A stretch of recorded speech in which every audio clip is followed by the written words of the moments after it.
Konten kali ini adalah sebuah konten audiovisual dari tulisan gue secara original sudah terbit di omongomong.com. Ya, jadi please kindly check it out guys. Gue udah tulis juga linknya ada di description box di bawah video ini ya. Jadi buat teman-teman kalau memang Anda lebih suka ya mengkonsumsi sebuah konten dengan cara membacanya, silakan guys dicek ya. Dan kalau di konten gue kali ini ya, gue lebih pengen membawakan tulisan gue tadi dengan cara yang lebih dengan cara yang lebih WKWK aja gitu, dengan cara yang lebih suka-suka gue aja ya. Dan mungkin teman-teman ya bisa melihat gue menggunakan sebuah mikrofon ya, dan mikrofon adalah sebuah kepalsuan. Ya kenapa? Karena sebenarnya gue menggunakan ini hanya sebagai properti untuk konten kali ini aja, jadi biar gue juga ngobrol lebih enak gitu ya. Karena teman-teman juga bisa lihat di sini sudah ada device mikrofon yang cek tuh. Jadi sebenarnya dia yang berfungsi ya, yang ini tidak gitu. Hal ini gue hadirkan gitu di konten ini karena mikrofon ini adalah sebuah simbol kepalsuan. Tema utama gitu yang ingin gue bawakan ya.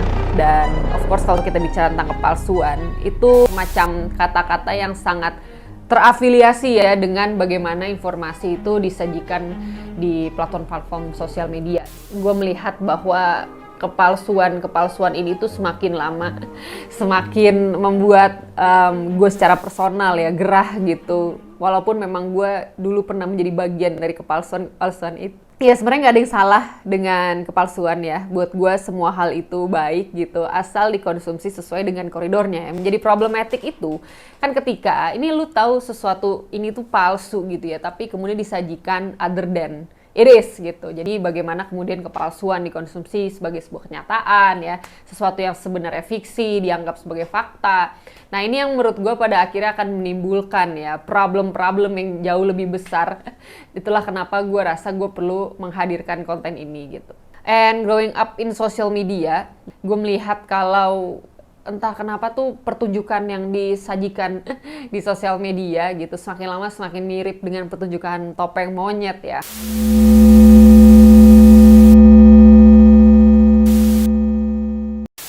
Pertunjukan topeng monyet adalah sebuah pertunjukan ya yang melibatkan seorang dalang dan juga seekor monyet ya.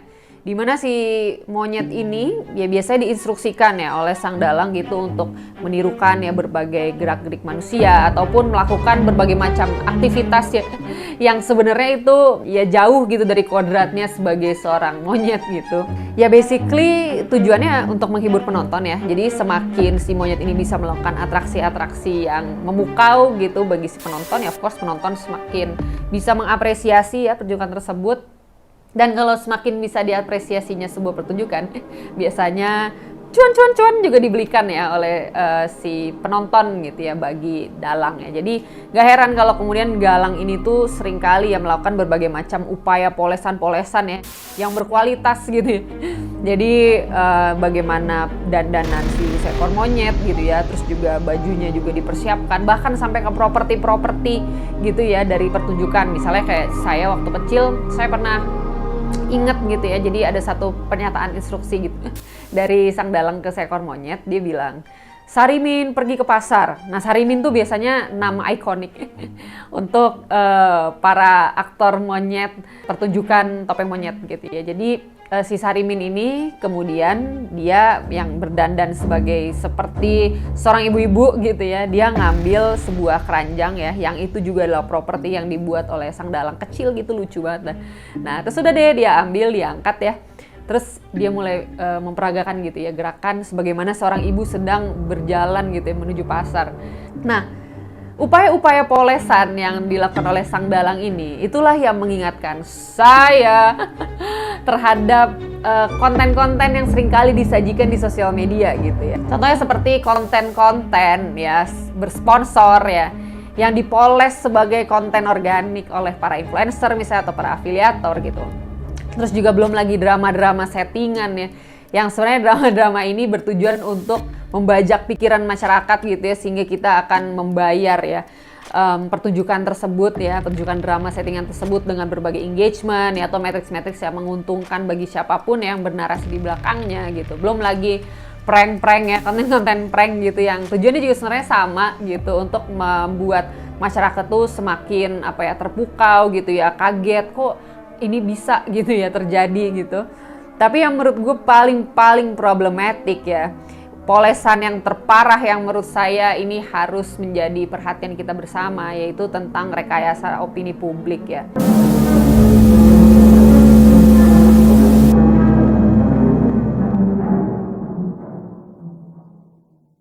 Karena buat gua, rekayasa opini publik itu adalah salah satu pupuk yang paling manjur gitu ya untuk menyuburkan fenomena post-truth. Post-truth itu adalah ketika kita udah bener-bener nggak bisa membedakan lagi gitu mana yang actually fakta, mana yang actually fiksi ya. Karena kita sulit untuk mendapatkan sumber-sumber yang kredibel di tengah gempuran informasi gitu ya. Dan ini kan menurut saya sangat-sangat problematik gitu ya, bagaimana ketika kita sebagai seorang manusia, kita tuh nggak sadar terhadap apa yang kita konsumsi. Tapi ada sebuah isu yang selama ini I fail to realize, yaitu bagaimana ekosistem kepercayaan sebuah manusia terhadap sebuah informasi ya, untuk mereka bisa bernavigasi dalam realita gitu. Itu yang kemudian semakin lama semakin luntur gitu, dan itu justru bisa mencederai ya aktivitas-aktivitas bernarasi di masa yang akan datang gitu. Dan praktek-praktek kepalsuan-kepalsuan inilah yang pada akhirnya justru dia merusak ekosistem bernarasi itu sendiri kan. Jadi tidak sustainable ya. Kembali sedikit ya kita ke pertunjukan topeng monyet. Kalau memang pertunjukan topeng monyet pada akhirnya ya dia itu dilarang, karena sekarang sudah ada payung hukum yang mengaturnya ya, yaitu KUHP pasal 302 ya, tentang penyiksaan hewan, dan juga ada UU nomor 41 ya tahun 2014 tentang peternakan dan kesehatan gitu. Saya pikir sudah saatnya juga nih ya, berbagai macam narasi-narasi polesan yang menurut saya cenderung tanpa batas ini ya, itu juga harus diregulasi gitu di sosial media ya. Dan kalau kita mau mengambil sebuah benchmark sedikit ya, ke Amerika Serikat misalnya, dia mengregulasi ya berbagai macam aktivitas ya, bernarasi ataupun beriklan ya secara online. Dan di sana saya melihat ada satu aturan yang akan sangat baik apabila itu bisa mulai diterapkan juga di Indonesia, yaitu bagaimana setiap konten yang bersponsor itu harus dibuka statusnya ke publik. Jadi dia tidak bisa menyelinap bagai siluman ya, sebagai konten-konten organik misalnya. Kalau aturan-aturan tersebut bisa hadir di Indonesia ya, I think it's going to be one of a whistleblower gitu, yang bisa mengubah gaya-gaya bernarasi di media sosial. Gue yakin nanti narasi-narasi yang penuh dengan polesan, yang penuh dengan gimmick gitu, akan mulai ditinggalkan oleh audiens gitu, dan audiens akan mulai beralih pada narasi-narasi yang lebih otentik, yang lebih apa adanya, lebih berani untuk menunjukkan statusnya gitu. Ya karena of course narasi-narasi yang lebih otentik ini pada akhirnya dia bisa memulihkan kembali ya sense of trust yang selama ini dirusak justru oleh narasi-narasi polesan tersebut gitu. Cuma kan saya tidak tahu dong kapan aturan itu benar-benar bisa hadir di Indonesia ya. Tapi buat saya, ya saya akan memilih untuk melakukan apa yang bisa saya lakukan saja, yaitu memantik ya sebuah diskusi terkait ide-ide menarik ini. Bagaimana kita bisa melakukan sesuatu untuk mengembalikan sense of trust dari para netizen online ya. Dan kalau gue secara personal ya, gue melihat bahwa implementasi aturan ini pun juga bisa dilakukan dengan cara yang begitu sederhana ya. Misalnya seperti ini gitu, kalau ada sebuah brand yang ia ingin meminta ya seorang influencer untuk melakukan endorsement ya terhadap produk atau jasanya, ya si brand ini bisa meminta ya, plus juga inisiatif dari influencer ini juga bisa kok gitu ya, mewajibkan setiap brand yang bekerja sama dengan dia misalnya harus berani untuk membuka status konten tersebut ke publik ya. Jadi masalah kemudian konten itu mau disajikan dengan cara-cara kreatif seperti apa itu bebas, tapi pastikan harus ada keterangannya. Contoh misalnya di setiap postingan itu ada hashtag AD ya. Bisa sederhana itu. Cuma 3 karakter bro. Dan I think itu adalah cara yang kenapa nggak kita inisiasi aja gitu ya. Buat gua, sense of trust itu adalah elemen dasar bagi kesadaran saya, sehingga saya tuh bisa bernavigasi secara sadar di sosial media gitu loh. Jadi ibarat kata kalau misalnya kita sedang menyaksikan pertunjukan topeng monyet ya, saya tuh tahu saya lagi dalam pertunjukan, saya tahu siapa aktor-aktornya, saya tahu siapa dalangnya, siapa penontonnya ya, dan yang paling penting saya tahu kapan pertunjukan itu selesai gitu. Ya, Nah, jadi setelah pertunjukan selesai, gue kembali ke realita gitu kan ya. Terus Harimin ya tetap aja jadi seekor monyet, kan tidak tiba-tiba Sarimin jadi manusia dong. Nah, ada pola-pola narasi yang walaupun dia adalah narasi polesan yang manipulatif ya, jadi saya disesatkan dulu demi mendulang engagement ya. Tapi setidaknya narasi itu berakhir. Jadi di akhir narasi saya tuh bisa kembali ya punya sense of oh actually ini adalah narasi yang direkayasa, ini adalah sesuatu yang fiktif gitu ya. Contohnya misalnya drama-drama settingan gitu atau prank-prank gitu kan. Ya lu pada akhirnya tahu oh it's just a prank gitu. Lu tahu bahwa oke, yang terjadi itu tidak lu konsumsi sebagai sebuah fakta, misalnya seperti itu ya. Nah, what if kalau kesadaran itu tidak kembali lagi, bro? Lu nggak tahu yang lu konsumsi ini adalah rekaan atau realita gitu. Nah, inilah kenapa di awal video gue udah sampaikan ada satu pola yang menurut gue paling destruktif, yaitu adalah tentang rekayasa opini publik yang biasanya dihadirkan melalui opini-opini para buzzer gitu.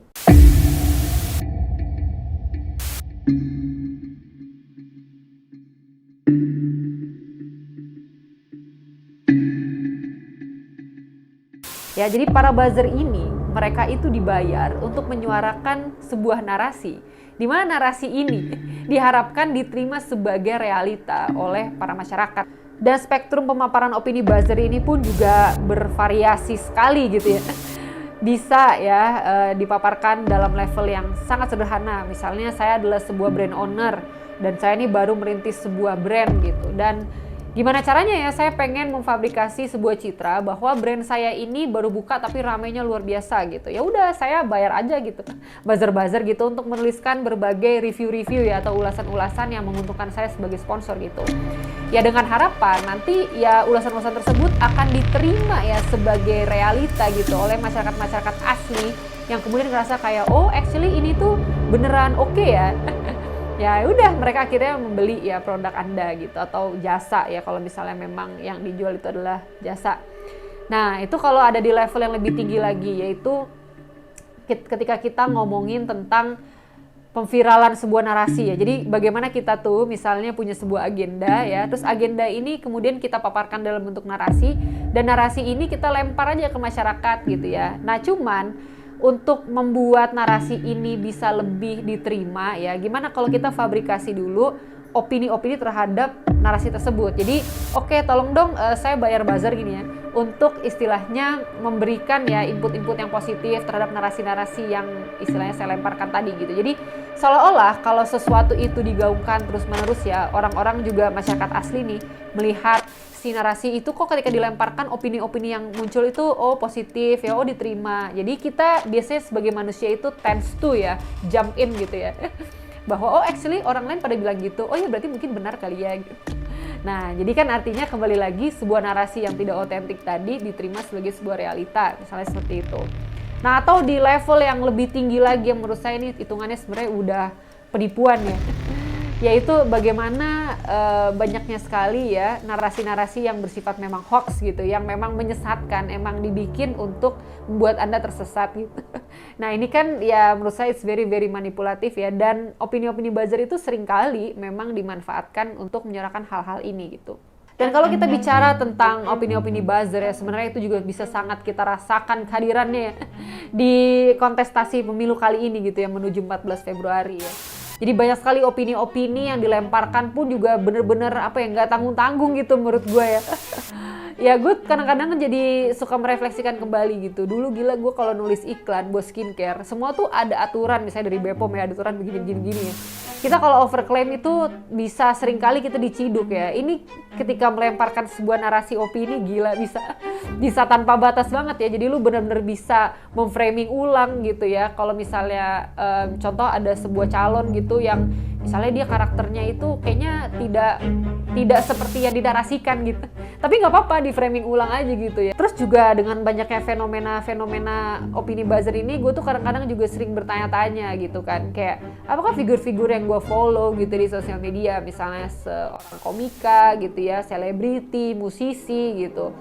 Sebenarnya nih dukungan-dukungan yang mereka sampaikan ke setiap pasangan calon itu adalah sebuah dukungan yang memang berdasarkan ya kesamaan value ya, atau mungkin mereka punya informasi yang lebih akurat ya terkait peta realita politik gitu misalnya seperti itu. Atau sebenarnya mereka ini juga adalah bagian dari ya tadi gitu, bagaimana mereka menyuarakan narasi-narasi yang bersponsor aja sebenarnya kan. Karena ya buat gue sebagai seorang mere people ya, orang-orang yang mungkin tidak bisa berada di lingkungan-lingkungan tertentu untuk mendapatkan informasi-informasi yang lebih akurat ya, misalnya terkait kontestasi politik misalnya jika saat ini, ya gue berharap kehadiran-kehadiran influencer atau kehadiran-kehadiran figur-figur yang bisa lebih dekat dengan daerah itu bisa menyuarakan sesuatu secara lebih otentik gitu sih. Di akhir video, gue ingin menutupnya dengan sebuah pernyataan. Jika narasi lucunya topeng monyet bisa berubah menjadi narasi kejamnya penyiksaan hewan, maka gue rasa ya narasi-narasi polesan yang super manipulatif ini akan menemukan ajalnya cepat atau lambat gitu. Dan akan sangat lebih baik ya apabila ajalnya itu bisa dipercepat dengan hadirnya aturan-aturan yang bisa mengembalikan sense of trust ya masyarakat Indonesia gitu. Walaupun gue punya harapan yang besar bagi bangsa ini, tapi tidak bisa dipungkiri ya bahwa integritas dalam pengimplementasian aturan itu selalu menjadi challenge juga bagi bangsa ini. Maka ya gue secara personal ya gue menyadari bahwa semua itu bisa dimulai dari apa yang bisa gue lakukan. Jadi gue memilih ya untuk meninggalkan pola-pola bernarasi yang penuh dengan polesan dan manipulatif tersebut, dan lebih memberikan ruang ya bagi narasi-narasi yang bersifat otentik ya, yang bersifat asli gitu, dan tentunya lebih berorientasi pada pengembalian sense of trust bagi para masyarakat-masyarakat penikmat narasi. Dan yang terakhir, untuk netizen atau masyarakat online. Apa yang saya sampaikan lewat video ini, semuanya itu hanyalah sebuah perspektif dari banyaknya perspektif yang ada di luar sana dalam memaknai sebuah narasi. Jadi silakan Anda pilih mana yang sesuai dengan value-value Anda. Tapi apabila konten ini sesuai dengan value Anda, saya punya sebuah rekomendasi. Yang pertama, sadarilah bahwa sense of trust is actually your rights. Jadi itu adalah hak Anda. Carilah di mana Anda bisa mendapatkan hak-hak Anda tersebut. Berikanlah ruang kepada para narator atau para brand yang berani untuk step up and change their game untuk menjadi lebih otentik. Dan dukunglah brand-brand yang berani untuk mengembalikan sense of trust Anda. Saya percaya bahwa ada demand, ada supply. Dan Andalah pemegang demand tersebut. Kalau Anda berani untuk mengubah demand Anda, saya percaya supply-supply yang tepat juga akan menghampiri Anda. Memang tersesat di narasi-narasi manipulatif itu kadang-kadang suka membuat gue berpikir gitu ya, apakah gue tuh penontonnya atau saya monyetnya.